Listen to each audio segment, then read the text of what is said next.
Wife and I have started downsizing. I won't go into here why we're doing this, but that's an interesting story I might do another video about, which has got to do with CCRCs, continuing care retirement communities.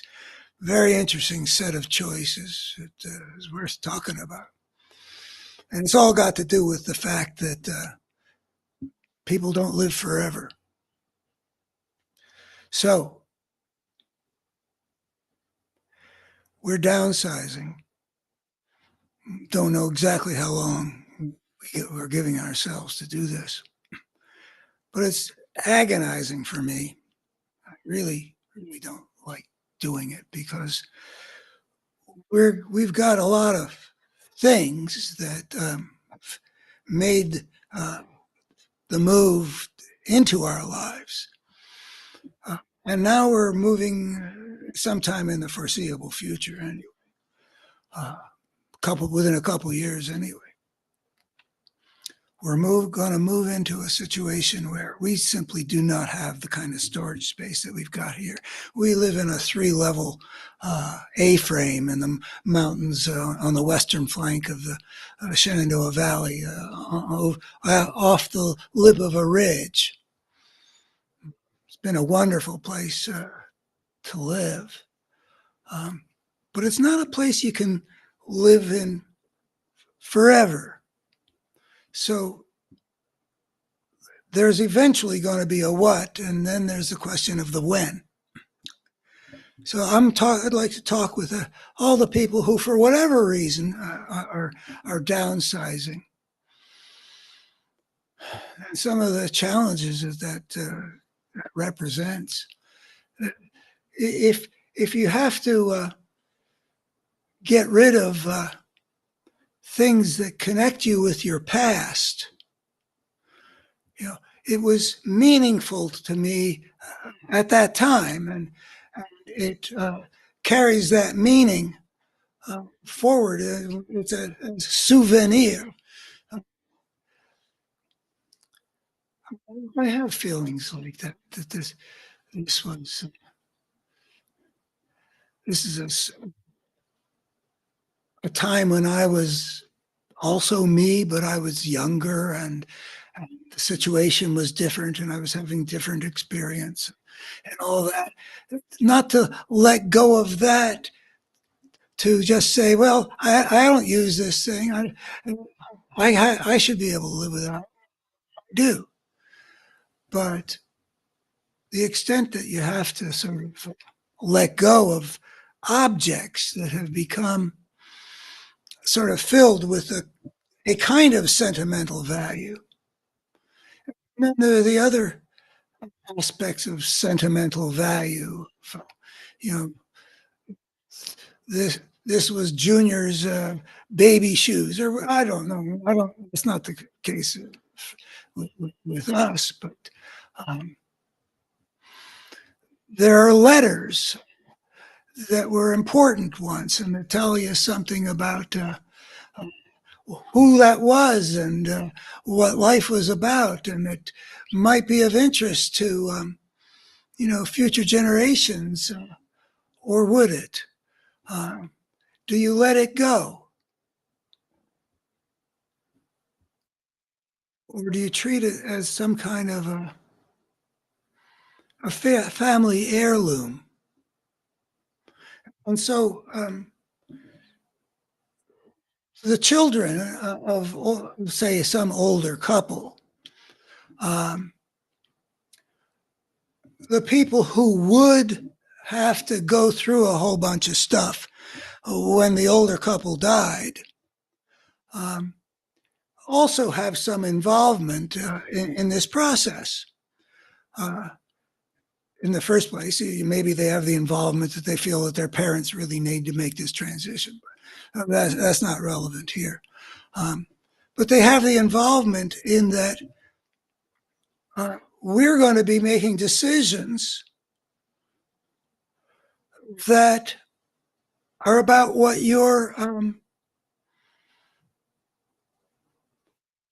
inheritance of family culture in the material world represents. You know, this special rocking chair. Um,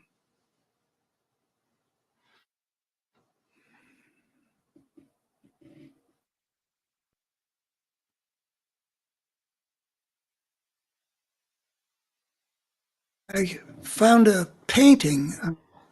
My mom was sort of secondarily, I mean, she was into the arts period, and she was a painter, and she wasn't great, um, but she did some really nice work.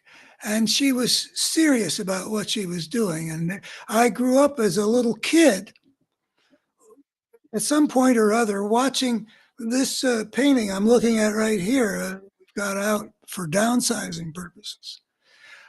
Seeing that as part, you know, as part of my experiences was that painting, and it's a painting of the first place I ever remember living. So it's, you know, it got a certain special vibration for me, where while it isn't a great painting or anything, it's someplace that's buried deep inside me. So I've put out the word to the next generation, and it turns out actually that a nephew of mine, a son of my brother, uh, for some reason, I haven't talked with him, but apparently I'm told that he's interested, and his name is on it now. So I can downsize and not throw something of value onto the ash heap of history. We've got this whole issue with paintings that my mom did. And there are some pictures that are really so good that no question but that they go with us. She painted her parents' wedding picture from a photograph, and from another photograph from the old world, she painted the portrait of her mother's parents in Odessa. Those are coming with. But there are others that nobody particularly wants to own, but they don't want it to just be burned up on the ash heap of history. So there's an idea now that something about scanning the paintings and from that making actually a little bound book of the selected paintings of our mother or a grandmother in the case of the kids who would be in charge of making the book. So these are some of the things that one deals with. Connections with one's past, and that whole thing that my mother taught about preserving the fruits of one's creativity. And I've got that real deep. And I've got boxes of documents, some of which are drafts of things that I think are a history not just to throw out. There's a kind of ego feeling about the body of my work. Forgive me for feeling that way, but I do. That I think that unimportant pieces don't readily get thrown onto the, into complete oblivion. So I have to deal with that one too, and I don't look forward to it. But I expect that everybody's got, well, I guess into various degrees. I don't know how many people are sort of sentimentally attached to things, but I think it's pretty widespread. And there are all kinds of values that we place on them. Trophies that people have on their mantle and things like that. Can you ever throw out the trophy that was your best athletic achievement in life? I don't have any trophies, but I got a picture of my undefeated razzle-dazzle touch football team on my mantle. So the generations have to deal with this issue, which is an attempt to constitute what the family culture is and the means by which it is passed along, and whether it has any representation in the material world or not. My my mother had these few objects from her father, who had died in the flu pandemic of followed World War One, and they were sort of sacred objects, and I can't imagine that I wouldn't keep them. And then each generation has to make decisions about, well, what do we keep as the museum of our family culture, and what do we let go of? I think the idea of a book is an interesting solution. It maintains, but in much more finite form, achievement of the ancestor, my mom, who painted these things. And as for what am I going to do about my own creativity that are in boxes stored far away that I haven't looked at since I put I put them in remote places where they'd be okay.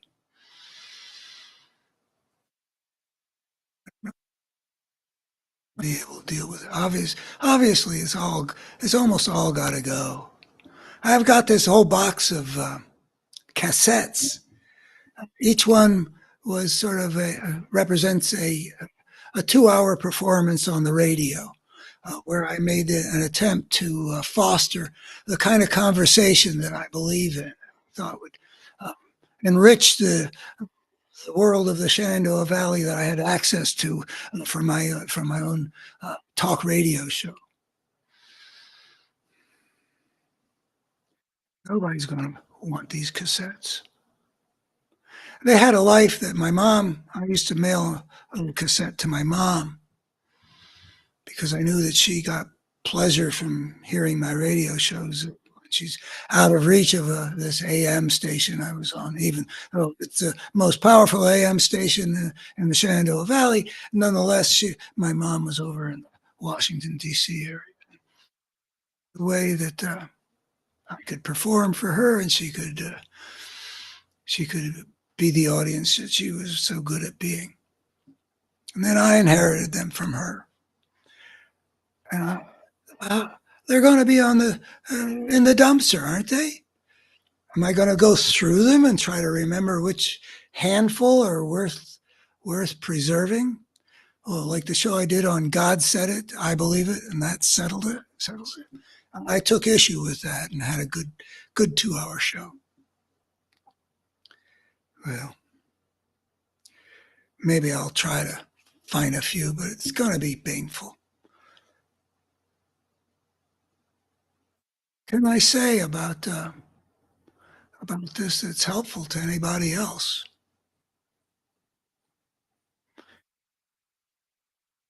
I looked into lockers. I looked into storage lockers. I wanted to have my cake and eat it too. I wanted to be able to keep lots of stuff that I'm connected with, that I have difficulty parting with the need to downsize enough to fit into a particular space that we're going to be moving into sometime in the next couple of years. I couldn't feel okay about that. It's about money. It would involve something between $500 and $800 a year to get the size that might be necessary to avoid pain in the downsizing process, avoid much pain.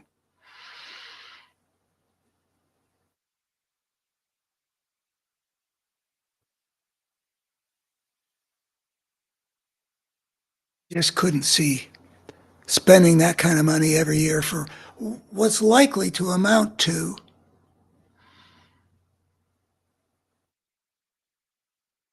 20 more years. My wife's 72 and takes really good care of herself. That's not unreasonable, I don't think at all. That's a lot of money. I don't feel okay about it. I feel like I got to bite the bullet. That's what I'm doing. Plus, I did deal with extended family. And I got a variety of customers for a variety of things. Now all I got to do is figure out how to get the things that people said, yeah, I'd like them, to them without too much hassle and expense. My very success and burdens me, but I'm glad that that painting that was right there at the beginning of my life and was an image of making art out of the world right in front of me. This brownstone neighborhood in Belmont, on Belmont Avenue in Philadelphia in 1948. That's what this is. And that's, in addition to giving my nephew that painting, I think I'm going to have to tell him something to pass along, something of the meaning as well.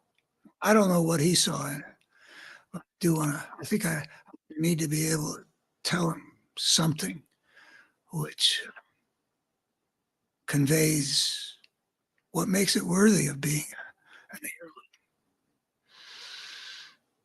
part of the family culture somehow. Thank you for listening.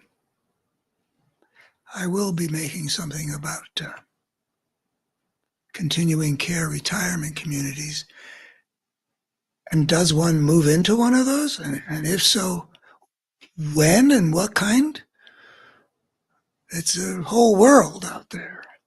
And I got myself making decisions I wouldn't recently have thought that I would make. Recently, I was in a place where I felt I'm going to keep living this life as long as it's working. And I'm going to take the risk that by the time it isn't working, I'm in condition to make a decent transition to what I need then. Some risk involved. But anyway, I'll talk with you about the means by which we got to the decision that